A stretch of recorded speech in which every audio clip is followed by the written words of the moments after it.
أهلا بكم. يقول عنه مجايلوه: هو الجواهر الثاني. إذا ما ارتحلنا ووقفنا عند محطات في سيرة حياته نجد عظيما بكله مشهور، ونجد مشهورا بكله عظيم. لا أتحدث عن وصف لا ينتمي إلى الواقع. ضيفي محمد حسين آل ياسين وكفى. رحبوا معي أحبة المشاهدين بضيفي العزيز الشاعر الكبير الجواهر الثاني محمد حسين آل ياسين. أهلا بك. شكرا حبيبي. حياك الله. هذه الحلقة أو كل الحلقات في برنامج عندما يتكلم الحرف، البطولة هي دائما تعلق على كتف الضيف. هو من يحرك، هو من يحدد بوصلة واتجاه الحديث. لذلك أنت لك حرية الاختيار من الميم في اسم محمد إلى النون في آل ياسين منتهى الاسم بكامله. لذلك أرى بأننا سننتقل انتقالات ربما تكون نقلة تأخذنا إلى شمال المعرفة وأخرى إلى جنوب المعرفة. نترك هذه المفاجآت إلى السيد المشاهد إن شاء الله، ولكن قبل ذلك حتى نفسح المجال للسيد المشاهد أن يتعرف على شخصيتك أكثر. ثمة تقرير أعدته مراسلة البرنامج رسل الرياض. نفسح المجال للسيد المشاهد يتابع هذا التقرير ثم نبدأ الحوار لو سمحت. أحبتي المشاهدين، معا نتابع هذا التقرير ثم نبدأ الحوار.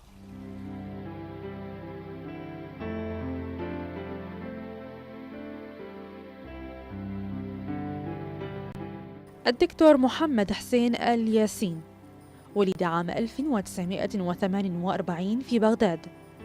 نال شهادة البكالوريوس في الآداب عام 1969 والماجستير في فقه اللغة العربية عام 1973، ومن ثم شهادة الدكتوراه.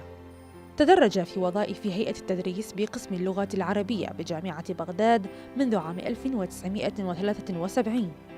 شارك في العديد من المؤتمرات واللقاءات والمهرجانات الأدبية والشعرية على المستوى المحلي والعربي والدولي. نشر الكثير من شعره وأبحاثه اللغوية والأدبية في عشرات الصحف والمجلات العراقية والعربية. له دواوين شعرية كثيرة، منها نبضات قلب، والأمل الظمآن، وقنديل في العاصفة، والصبا والجمال، وأناشيد أرض السواد، وصوت العراق، والمزامير. مؤلفاته عديدة أيضاً، منها مقدمة في الأصول اللغوية المشتركة بين العربية والعبرية، والأضداد في اللغة العربية وبعض ظواهرها القديمة.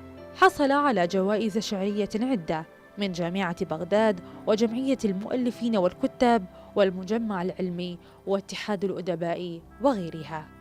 لبرنامج عندما يتكلم الحرف رسل علي.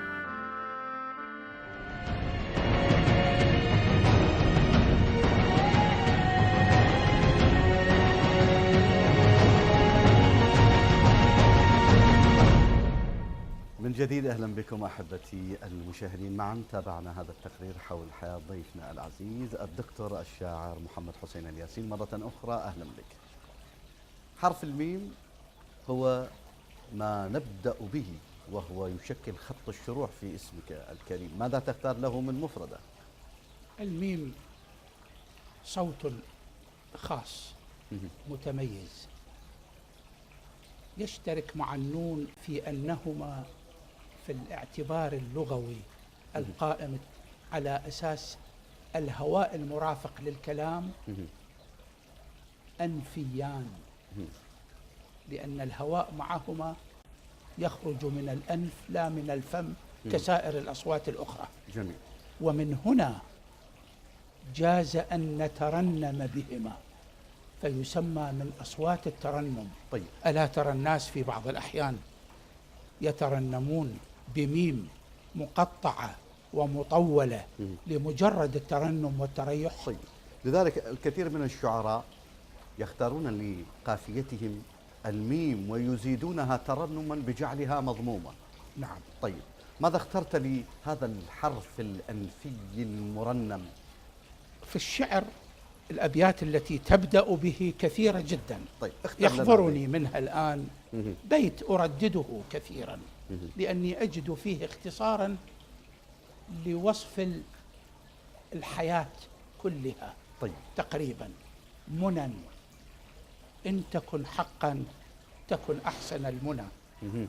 وإلا فقد عشنا بها زمنا رغدا. جميل. ألا ترى أن البشر مهم. في كل سعيهم وحياتهم يعيشون منى طيب يطمحون إلى تحقيقها؟ طيب فإن المنى جمع أمنية، ولنقف عند هذه المنى ولنرسم خطا مستقيما بين هذه المنى في هذا البيت الشعري وبين المنى في حياة محمد حسين آل ياسين، ولنسأل السؤال التالي: المنى التي احتوشت هذه الحياة والتي جعلت من هذا الشعر يشتعل شيبا، يا ترى هل تحولت من كونها منى إلى واقع نستطيع أن نتحسسه، نستطيع أن نتلمسه؟ لو كانت قد تحققت لما ترنمت بهذا البيت دائما وأبدا. أنا منذ ما يقرب من 60 عاما أعيش مشروعي الشعري الذي يلخص كل أنواع المنى لدي. طيب. وبذلت في سبيله ما لا يبذل عادة في غيره: الوقت، الجهد، المال، التطلع، قبول الخيبة والخسران، كله تطلعا إلى منى طيب. هوية هذا المشروع الشعري، يعني هل إن هذا المشروع الشعري هو عبارة عن ديوان لم يولد بعد، أو مستوى في البلاغة والتعبير تريد أن تصل إليه؟ ماذا؟ أم أنه أنت تبحث عن مدينة شاعرة، عن أمة شاعرة، شاعرة حقيقية؟ أين يكمن؟ أين هوية هذا المشروع الشعري؟ هو كل هذا الذي ذكرت وأكثر. لا يستطيع الشاعر أن يحدد مبلغ مناه ومدى طموحه. ضيعت عمرك في مقامرة ورجعت تندبه من الندم. ولكن العمر دون مغامرة يكون كظل راكد لا تصل إليه الشمس. نعم، بالتالي وهذا معنى الشطر الثاني. نعم. وإلا فقد عشنا بها زمنا رغدا. جميل. ألا ترى أن الإحساس في السعي إلى تحقيق هذه المنى يولد شعورا بالسعادة؟ فإن تحققت فسيقول إنها أحسن المنى. جميل. وإلا فقد عشنا بها زمنا رغدا. وهذا الذي أواسي به نفسي الآن. طيب. أني في هذا العمر الذي أشرف على 70 يحس أن الذي رسمه من ملامح الطموح والخلود لم تتحقق، فقبلنا بأن قضينا 70 بشيء من السعادة والمتعة، وإلا فكيف كان العمر سينقضي لولاها؟ طيب، فلنعبر افتراضا عن المنى بالنور، ولنقول إذا تمرغ النور بفستان امرأة صير منها جنين مضيئة، وإذا تمرغ النور بسفح جبل مظلم أو في الليل المظلم حول منه إلى جبل ثلجي ينصع حتى في العتمة. نور الأمنية لديك في حياتك والذي تحقق شطر منه أو جزء منه، ما هو الدفع الذي قدمه لك؟ ما هي العزيمة التي قدمها لك؟ ما هي الإرهاصات؟ ما هي الهواجس التي جعلها تسير معك كظلك؟ وبالتالي الناظر إلى محمد حسين آل ياسين في آخر الرواق يرى أنه ليس لوحده فقط، إنما ثمة أتون مستعرة. مشاعر الآخرين وإحساسهم بما تحقق للشاعر غير إحساس الشاعر نفسه. أنا في نظر غيري حققت الكثير، وكانت مقدمتك للبرنامج موحية بهذا الذي تشعر به من تحقيقي للكثير، ولكن إحساس الشاعر مختلف تماما. لا يرضى على شيء. الجواهري: وانزوت في النفس ثالثة فلم ترمي. هذه الثالثة التي لم يفصح عنها، هي التي تبعد شأوا فلا ترام. طيب. قد ترام هذه الأمنية وقد تتحقق ذلك المسعى، ولكن طيب. هناك شيء في جوهر الإحساس لا يتحقق. طيب، ثالثة الجواهر التي ذكرتها الآن هل تشترك في سقف مع 25 لجورجينيو؟ لا أعرف 25. هذه الرواية الضخمة نعم. التي تحدث في ساعتها. أنا أقول 25 ولا أعمل اعتبار لحرف الجر لأنه هو العنوان هكذا. نعم. حتى لا يتيه الأمر على السيد الحكاية المشاهد. كما يقول تحدث المحاضر. عن ساعة لم تأتي بعد، ساعة تطرد كل حالات الألم، أو ربما تكون هي الألم بعينه. هل 25 هي ذاتها الثالثة عند الجواهري؟ لا أعتقد. الجواهري كان يشير في قصيدته هذه المشهورة الميمية التي نشرت في حياته وجلست معه متحدثا عنها كثيرا: سائلي عما يؤرقني، قع على البلوى ولا تحمي. قصيدة رائعة فيها تعداد ل3 أمنيات. ليس في ذهني حفظ الأولى والثانية، ولكن استوقفتني الثالثة لخصوصية التعبير عنها. وانزوت في النفس ثالثة بعدت شأوا. إن كانت الأولى قد تحقق منها شيء وقد تحقق من الثانية جانب، فانزوت في النفس ثالثة. طيب. وانزوت في النفس ثالثة بعدت شأوا فلم ترى. حتى نبسط هذه النافذة، سؤال موجز وأريد إجابة موجزة. إذا ما صادفت البلوى في طريقك تقع فيها، تتركها، تتفرج، تتأمل، ماذا تفعل؟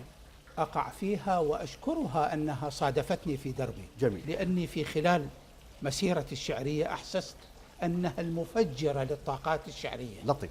وأنا دائما أكرر أن الفرح لا يخلق شعرا عاليا، يخلق شعرا عاديا، ولكن المصيبة، الرزايا، البلوى هي المفجرة للشعر.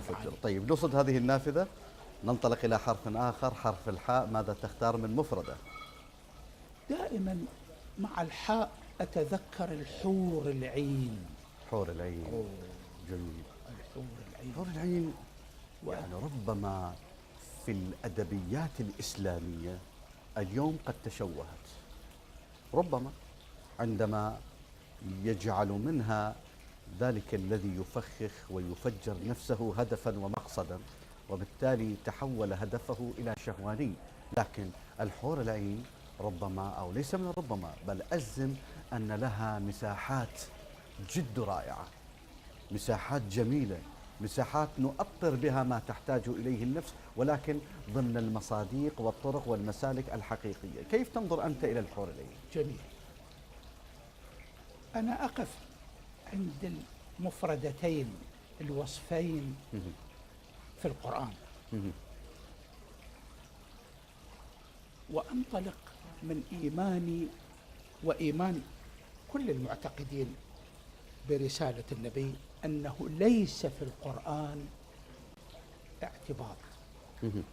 كل حرف فيه، بل كل كلمة وكل تركيب مقصود لذاته، قصدية، مقصود لذاته. فإن لم تعرف القصد فعليك أن تبحث.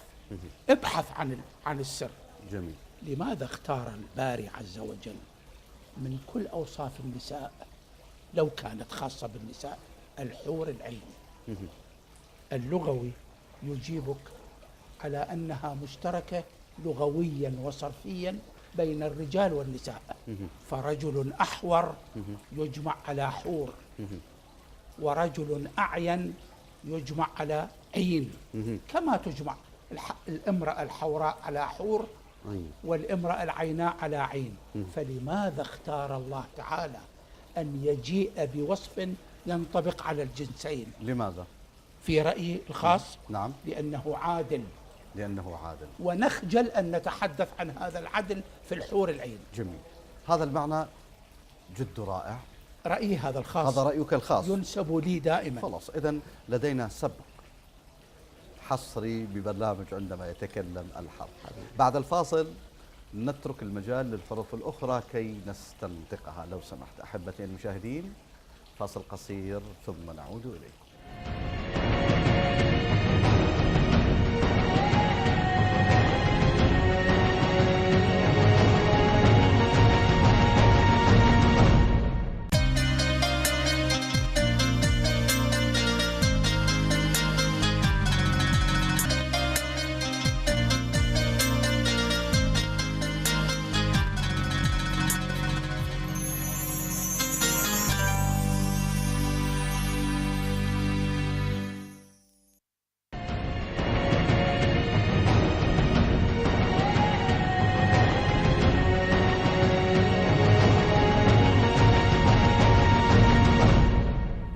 أهلا بكم من جديد أحبتي المشاهدين مع الجزء الثاني من هذه السياحة الحرفية في برنامج عندما يتكلم الحرف مع الجواهري الثاني الدكتور محمد حسين الياسيني. أهلا بكم مرة أخرى. حرف الميم يطالعنا مرة أخرى في اسم محمد. هذه المرة ماذا ستختار له من مفردة؟ أستاذي العظيم مهدي المخزومي. مهدي المخزومي. طيب، لا شك عندما تجعل من أستاذك مهدي المخزومي جملة مقارنة أو تجعله نصب العين، هذا يعني أنه لم يمر مرور السحاب، ولم يمر هكذا دون فعل يذكر، له لازمة وله متلازمة دقيقة ربما يحيل إليها الدكتور آل ياسين، يحيل إليها ربما في قطعة نثرية أو ربما في قصيدة، والضليع في قصائده والضليع في قطعه النثرية وما يكتب ربما يتلمس شيء من آثار هذا الأستاذ الكبير. ماذا أخذت منه؟ أخذت الكثير وتأثرت به كثيرا، وتيقنت بعد أن كنت تلميذه في المراحل الدراسية الثلاث، البكالوريوس والماجستير والدكتوراه، وفي كل واحدة منها يتألق ويتجدد أستاذا آخر غير الذي أعهده في المرحلة السابقة. ربما هذه ميزة رائعة ربما يفتقر إليها اليوم الكثير. نعم، رجل لم يتكرر في اختصاصه وفي مشروعه العلمي النحوي لإعادة قراءة النحو وإعادة تدوينه. كان مجتهدا ينسينا أننا في صف نجلس إليه أو ساعة أو ساعتين انتهت لمحا لانسجامنا وإعجابنا بما يقول، ثم هو مجدد في كل ما طرح من الآراء والمناقشات والمعالجات والمخالفات لسابقيه. يعني هذا التجديد ربما، يعني أنت تعرف عذرا للمقاطعة، عندما نتحدث عن اللغة والصرف والنحو ربما نتحدث عن قوالب ربما تكون ثابتة جامدة، فالتجديد أين؟ التجديد في سوق الأمثلة، التجديد في اكتشاف نكات جديدة لم يطلع عليها الذين سبقوه. أهم مظاهر التجديد لديه إعادة علم النحو إلى حظيرة اللغة، إلى حظيرة اللغة المحضة، بعد أن غرق بالفلسفة وعلم الكلام والفقه والمنطق والتفريعات والتقسيمات الخاصة. هذا نسميه تجديد، أو بالإمكان أن نصطلح عليه اسما آخر. يعني هو أراد أن يعيد الهيبة إلى هذه المنظومة اللغوية، بالتالي هذه الإعادة يعني هل من حقنا أن نصطلح عليها تجديد أم نقول إعادة قراءة على سبيل المثال؟ نعم، هو إعادة قراءة أولا لتنقيته من هذه العلوم، وإن تنقية النحو من هذه العلوم تتطلب إعادة الكتابة والتدوين. نعم، طيب. لأنها سيطرت حتى على القواعد وعلى التوجيهات وعلى التعليل. يريد أن يلغي التقدير، يريد أن يلغي العامل، يريد أن يلغي التأويل، يريد أن يلغي أشياء كثيرة، فعليه أن يعيد صياغة القاعدة نفسها. كان يتساءل لماذا أهملت اللهجات العربية الفصيحة من عهود الفصاحة وعلى ألسنة الفصحاء من أن تكون جزءا من القاعدة. لماذا خطأ النحاة استعمالات عربية فصيحة بحجة أن لهجة هؤلاء مرذولة بهذا النص في مصادرهم، مرذولة، مذمومة، مستقبحة، مستكرهة. هل تصدق أن النحوي ينصب من نفسه حاكما على ألسنة العرب الفصحاء في بواديهم ويصفها بهذه الأوصاف ويخطئ الاستعمال، ثم يجيء القرآن فيكرم هؤلاء بالاستعمال؟ أنت أريد أن أضرب لك مثلا في أكلوني البراغيث. نعم. هذه لغة أكلوني البراغيث، لغة مذمومة مستكرهة في كل كتب النحو، مع أن القرآن كرمها بآيتين. ثم عموا وصموا كثير منهم، الواو والواو وكثير، هذه لغة أكلوني البراغيث. جميل. وأسروا بالواو، وأسروا النجوى الذين، لغة أكلوني البراغيث. أبعد أن يكرم القرآن لهجة قوم نتحدث عن أنها مرذولة؟ طيب، إعادة صياغة القواعد، إعادة كتابتها ما الذي أخذته أنت من هذا؟ هل أكملت مسيرا معينا؟ هل أتممت المشروع الذي قلت عليه بأنه صاحب مشروع؟ ولن أخذت منه العقلية القادرة على النقد. كان يشجع النقد القادر على الإقناع وعلى القيام على الحجج. طيب. كما فعل هو عندما قال ونحن في البكالوريوس: ما النقص في الأفعال الناقصة؟ رأسا أسرعنا لا تتصرف، فأثبت أنها تتصرف كلها. كان يكون كن، صار يصير صر، وهكذا إلى الأخير. نعم. النقص في أنها تدخل على المبتدأ والخبر حصرا. قال: هكذا تقولون الماء ثلج، مبتدأ وخبر؟ قلنا لا، الماء غير الثلج. قال: فكيف يجوز أن نقول أصبح الماء ثلجا؟ يعني دخلت على غير المبتدأ والخبر. التراب طين، هل هو مبتدأ وخبر؟ قلنا لا. غير زاوية النظر إلى ثوابت. أحسنت. غير زاوية النظر إلى ثوابت. أحسنت. جميل. كنا نحس أن الكرسي الذي نجلس عليه هزه. طيب. وهز الثوابت النحوية. ما أكثر ما نحتاج إليه اليوم إلى هذه الهزات. نعم. ليس فقط في الشعر، إنما في كثير من مظاهر الحياة. نوصد هذه النافذة، ننطلق إلى حرف آخر وهو الحرف الأخير في محمد، حرف الدال. ماذا تختار؟ الدرس والدراسات. الدراسات اللغوية. طيب. عند العرب أطروحتي. طيب. كأني ألمس بسالة في صوتك النقدي حيال هذه المصطلحات التي ذكرتها، أو حيال هذه المنظومة، منظومة الدرس والدراسات اليوم. كأني أرى بأنك تطوح بصوت النقد على هذه المنظومة. لو فسحت لك المجال وقلت لك ارصف لي نقاط النقد لواقع الدرس اليوم، لواقع الدراسات اليوم، يعني خلف الكواليس وقبل أن نبدأ، ثمة صدرت منك على عالم تذكرته وأساطين في اللغة. بالتالي نريد أن نأخذ نزر بسيط من هذا الوصف أو هذا النقد أو هذه الآه المحمومة. طبعا لو تجاوزت أطروحتي للدكتوراه التي هي الدراسات اللغوية عند العرب، التي ملأتها بالنقد المنطلق من هذا الموقف، من العقل النقدي الذي رباه الدكتور المخزومي والدكتور علي جواد الطاهر ومجمل أساتذتنا الكبار، أقول لو تجاوزت هذه الأطروحة التي أعتز بها وقدم لها الدكتور المخزومي عندما أردت طبعها. نعم. قدم. في بيروت سنة 80 كانت المقدمة له: فانظر ماذا قال، في التجديد الذي احتوته هذه الأطروحة. أما التدريس اليوم أو الدراسات اليوم فمع الأسف كأي شيء آخر في الحياة يسف وينحدر. الأمر ليس متوقفا على الدراسات اللغوية أو العربية أو الدراسات الإنسانية أو في العراق دون سواه أو لدى شعب دون سواه. بالعموم الكرة الأرضية بشعوبها وأممها تنحدر علميا وأخلاقيا وإنسانيا، ومنها الدراسات.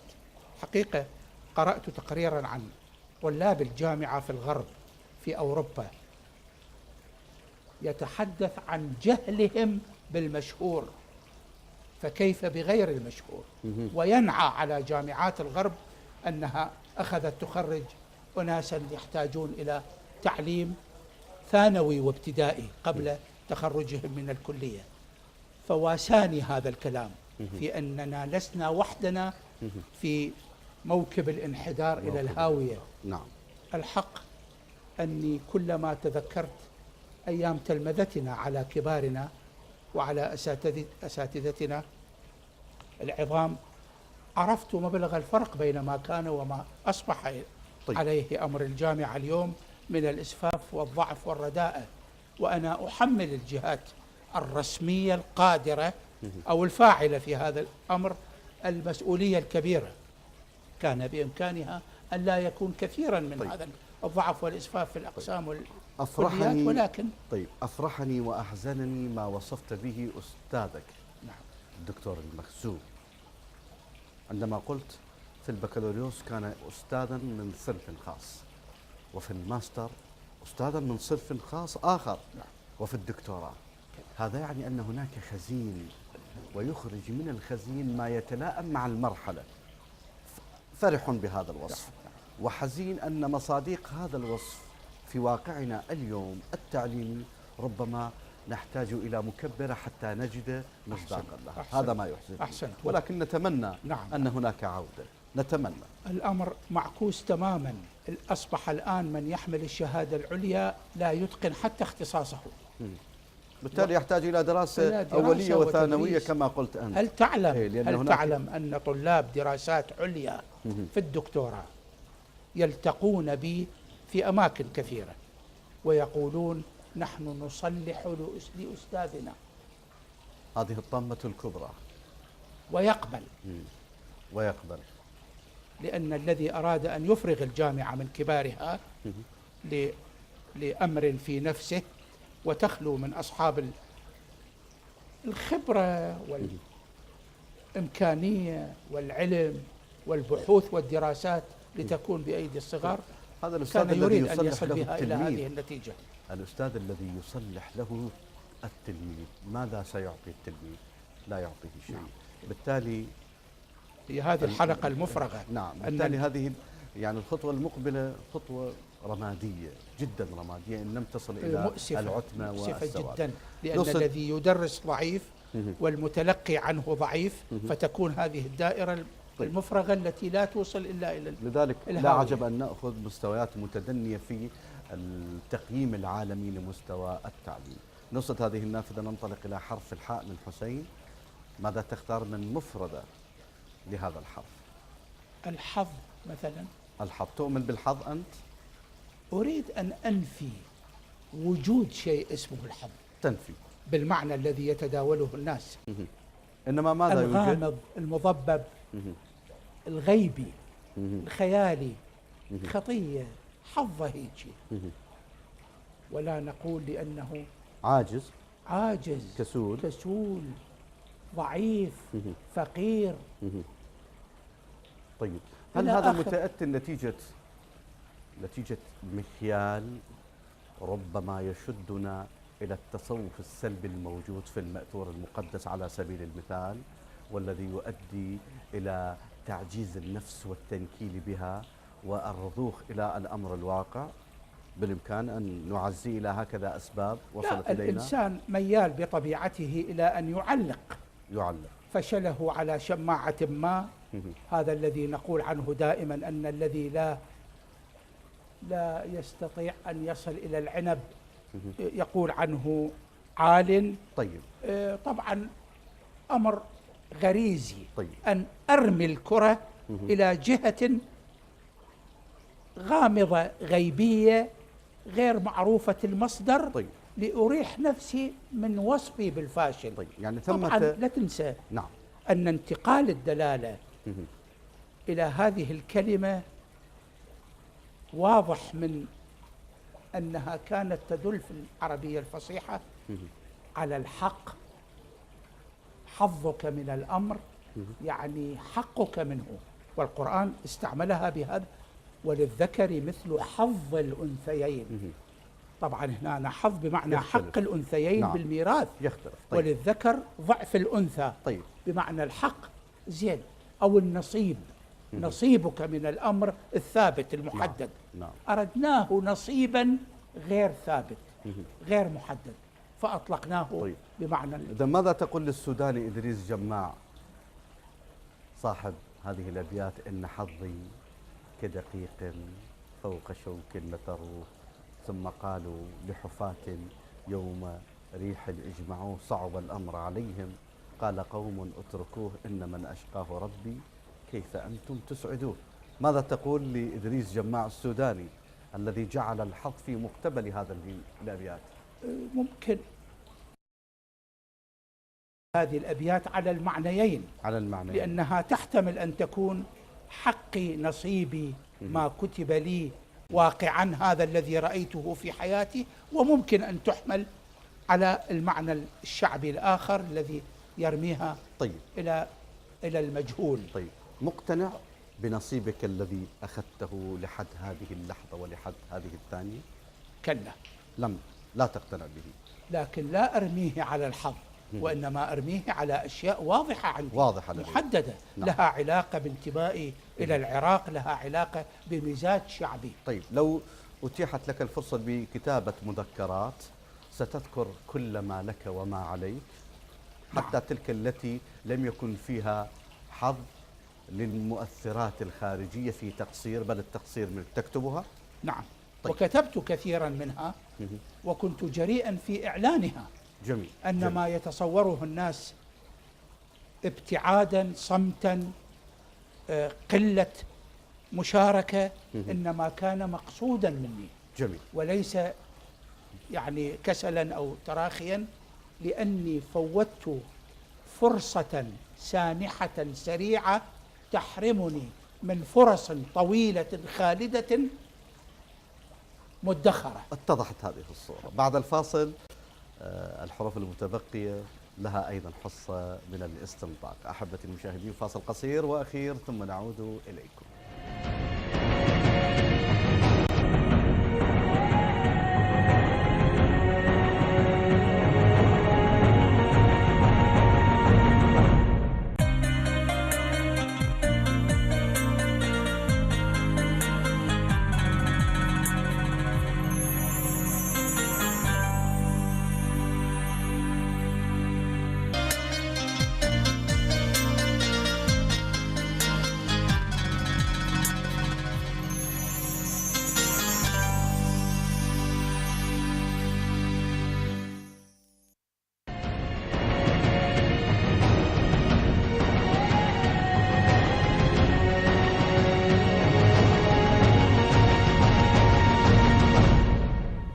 أهلا بكم، والجزء الأخير المتبقي من هذه السياحة الحروفية الجميلة مع ضيفي العزيز الدكتور محمد حسين آل ياسين. مرة أخرى أهلا بك حبيبي. حرف السين بتعرجاته ربما يذكرنا بفلسفة معمقة، بين مطاوي نتوءاته ثمة الكثير من المعاني والكلمات. ماذا تختار له من مفردة؟ السين قبل أن أذكر المفردة من أصوات الصفير مع الصاد والزاي، صوت أسناني تجمع تحت أصوات الصفير، محبب، دال عند اللغويين على الخفاء. نعم، دائما تذكر الصفات الصوتية للحرف. من المهتمين نعم. بهذا الجانب ودرست الموضوع في الآداب. أختار مفردة سومريون. السومريون. نعم، سومر والسومريون. جميل. سوى نعم. كونهم أقدم حضارة معروفة على وجه الأرض. جميل. السومريون. دعني أرسم خطا خفيا بين ميزوبوتاميا والسومريين. عندما نقول ميزوبوتاميا نعني بين النهرين كما هو في اللغة الإغريقية، أو بلاد الرافدين كما هو في اللغة الآرامية. بكلا الكلمتين نشد أنفسنا إلى عمق التاريخ وعمق الأصالة والحضارة وما إلى ذلك. لو بعثرت معاني السومريين ونشرتها على الدكتور محمد حسين الياسين، فما الذي يعلق منها في قلمه؟ وما الذي يعلق منها في قدرته التأملية؟ وما الذي يعلق منها في نظرته الثاقبة التي يرميني بها دائما؟ أهم ما يقال أنهم أوسع من أن ينحصروا بين النهرين، فامتدوا شرق دجلة إلى ما يسمى الآن داخل إيران، ومدينة سومار هي سومر مالتهم، ومن الغرب كذلك، ومن الشمال إلى شمال سامراء. وأخيرا عرفنا أن الاسم هو مشتق من سومر، سومارة يعني مدينة سومرية، واكتشفنا آثار حول مدينة سامراء. فمن هنا إلى حدود شمال البصرة، لأن هذا كان خليج وليس لديهم آثار موجودة في محافظة البصرة، إلى نهاية ذي قار وميسان. المهم عندي أن العلماء في العالم أجانب وطه باقر العراقي يقدرون أنهم كانوا 30 مليون يعيشون في أرض خصبة مليئة بالأنهار والترع والزراعة والتمر والثمار. سألت نفسي قبل أن أسأل المختصين أين ذهبوا؟ أين ذهبوا؟ تبخروا، انتشروا، نعم. توزعوا. جاءت هجرة أكدية لامستهم، لكن كم عدد المهاجرين؟ 100,000، 50,000، 150,000، ربع مليون. ونحن نعلم أن الهجرة لا تكون لأسباب طبيعية، إنما ثمة أسباب تؤدي بالناس أن يهاجروا. هذه كانت طبيعية، هجرة الأكديين من اليمن لطلب الخصب والزراعة بعد نعم. أن أجدبت مناطقهم في حضرموت وأمثالها. المهم أين ذهبوا؟ نعم، العراق شهد أكديين الذين هم البابليين والآشوريين في حكمهم كما سميناهم دراسيا، كما شهد احتلالات فارسية وزوالها، وشهد احتلالات أخرى. لكن 30 مليون سومري أين ذهب؟ تغيرت أديانهم، تغيرت لغتهم، لكن آباؤنا شئنا أم أبينا. طيب، لا، هذا أمر شديد الحساسية والأهمية. طيب، كيف تحول العراق من شمال سامرة وربما من الموصل الآن إلى حدود الخليج إلى عشائر عربية؟ نعم، جاء العرب جيش لفتح العراق، جيم. وهم آباء بمقدار عددهم، جيم. كما كان الأكديون آباء بمقدار عددهم، لكن أبوة السومريين الذين هم 30 مليون سومري هم آباء العراق. طيب، وأجداده إلى اليوم. طيب، أنا أشكرك على هذه التوطئة وهذا التمهيد وهذه المعلومات حول مفردة ومصطلح السومري. في هذه اللحظة أنا أتحدث مع السومري محمد حسين الياسين. أحسنت. أعود إلى سؤالي، ما الذي علق بك من أجدادك أيها السومري؟ أحسنت. علق الكثير. علق أني صعدت مع من صعد منهم إلى سفينة نوح. نحن نعلم أن نوح بعث إليهم، وأنه صنع سفينته عندهم، وأن الطوفان حدث عندهم، ووصفوه، وصفوا نوح وسموه آتو نابشتم في كتاباتهم، ووصفوا دعوته، ووصفوا شخصه، ثم وصفوا الطوفان. طيب. ووصفوا المدن الغارقة بالطوفان، ووصفوا المدن التي بدأت تنشأ بعد الطوفان. طيب. وترجم كل ذلك في كتاب عنوانه قصة الطوفان. طيب. في الألواح السومرية. طيب. الدكتور، إذا صعدت في هذه السفينة وتنتمي إليها، ثمة مجلس اسمه مجلس العقلاء السومري، كان في عهدهم. أسس هذا المجلس من أجل تقديم المشورة إلى الملك.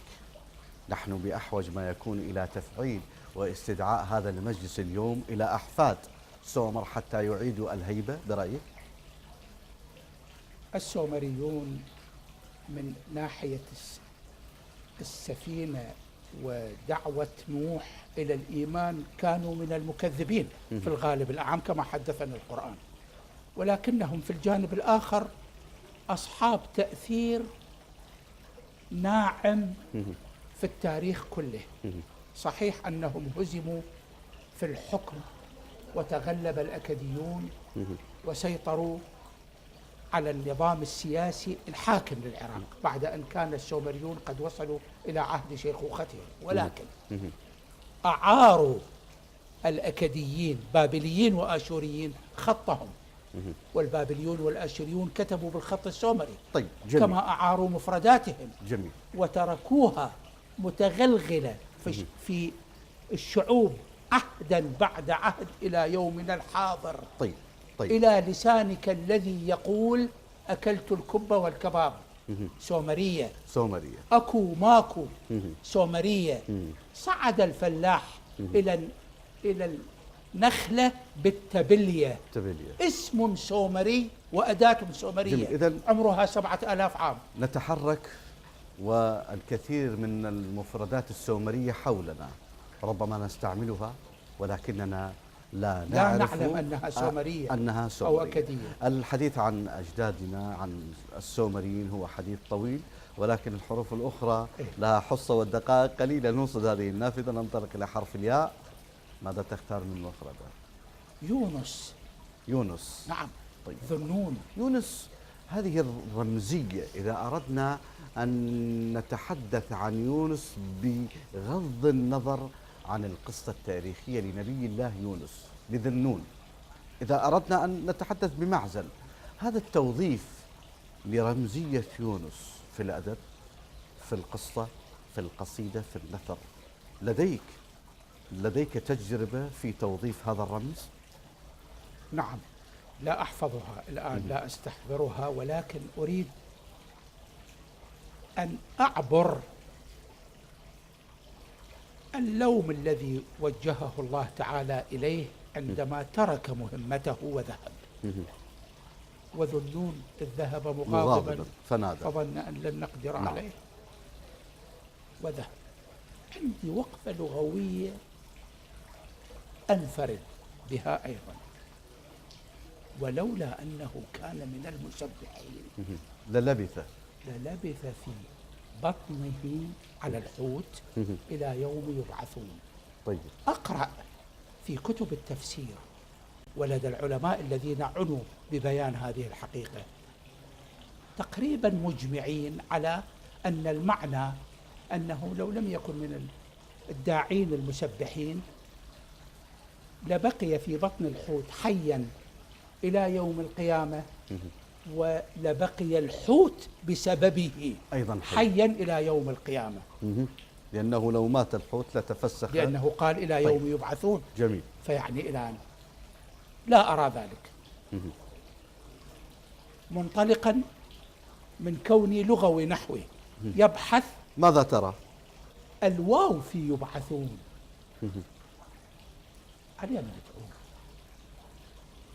النحو يشترط في كل ضمير مذكور له عائدية، أن يعود إلى ظاهر معلوم ذكر قبله. نعم.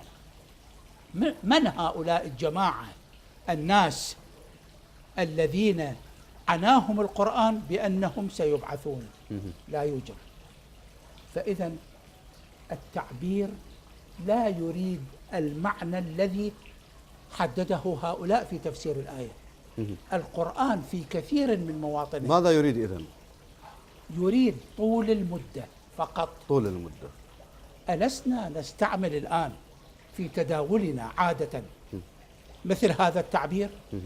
يا معود هذا راح يظل بهذا البيت إلى يوم يبعثون، يعني نعني إلى يوم القيامة. نعم. لو إلى مدة طويلة. طيب لماذا لم يستخدم مفردات يعني ثمة أرقام في القرآن الكريم على سبيل المثال؟ قال إن تستغفر لهم 70 مرة على سبيل المثال لن يغفر لهم. أحسنت. طيب هو كان يريد لو كانت واحد، لا ولكن لا لكن أراد الكثرة، لم يرد العدد. طيب العدد 70 أو 7 دائما يذكر في القرآن للدلالة على الكثرة لا على الرقم نفسه. فإلى يوم يبعثون إلى مدة طويلة. طيب ليس أكثر طيب من هذا. السومريون أكلوا الكثير من الدقائق، بالتالي الحروف المتبقية سوف لا يكون لها حصة، ولكن إن شاء الله إن بقينا وبقيت الأعمار في الموسم السادس لبرنامج عندما يتكلم الحرف نستنطق الحروف المتبقية. الجواهر الثاني الجميل الرائع الدكتور محمد حسين الياسين، شكرا جزيلا لك. تشرف. حياك الله. الشكر موصول لكم أحبتي المشاهدين، نلتقيكم إن شاء الله في ظرف حروفي آخر، في أمان الله.